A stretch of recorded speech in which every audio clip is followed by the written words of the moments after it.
Non viene dato a Luigi Ciotti, ma viene dato a un noi che si è costruito nell'arco di questi anni, che è dato a mio padre e mia madre, che con il loro amore, con i loro sacrifici, le loro fatiche, le loro speranze hanno permesso a me di mettere in gioco la mia vita, di poterla spendere anche per fare un servizio alla collettività e per saldare un po' di terra con il cielo.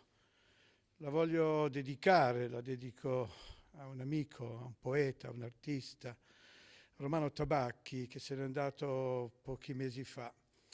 La sua creatività, i suoi colori, la sua passione, la sua vita, le sue fatiche, le sue speranze. Lo dedico alla gente della mia terra che io incontro per tutto il mondo. E in tutto il mondo io dico che sono veneto, sono nato a Pieve di Cadore e che ora le Dolomiti sono diventate patrimonio dell'umanità, quindi anche io faccio parte del patrimonio dell'umanità. Io da 50 anni col gruppo Abele, i poveri, gli ultimi, quelli che fanno più fatica, da 20 anni libera, ma io continuo a vivere con i poveri, con gli ultimi, con quelli che fanno fatica. Libera sono 1600 associazioni in tutta Italia, ma ho trovato in tutta Europa, ho trovato in America Latina, perché il contrasto alla violenza criminale, alle mafie, all'illegalità, alla corruzione, ha bisogno del contributo di tutti.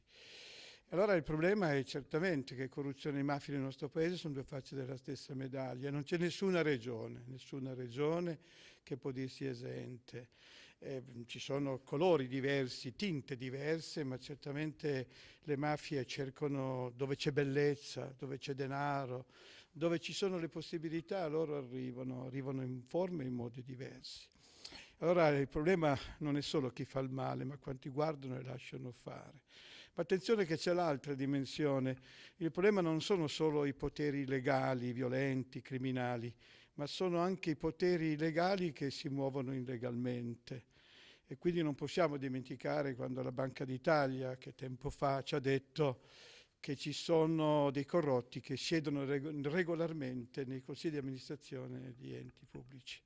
E quindi una riflessione, quella della corruzione, che ci deve coinvolgere tutti, ma sempre distingue per non confondere, facendo emergere le cose belle e positive che ci sono, gli uomini e le donne oneste, che sono la stragrande maggioranza. Questa è una terra di grandi lavoratori, il Veneto. Io avevo visto i calli alle mani a tanti imprenditori che si sono inventati di tutto per dare dignità e speranza a tante persone. Questa è una terra vera, profonda, onesta. Non ci possono essere ci sono delle ombre, certamente come dappertutto, andare a cancellare il valore di questa terra. Me la porto nel mio cuore, nei miei pensieri, nelle mie speranze. Io non ho nulla da dire al Veneto, perché il Veneto ha detto tante cose, a me continua a dirle a me.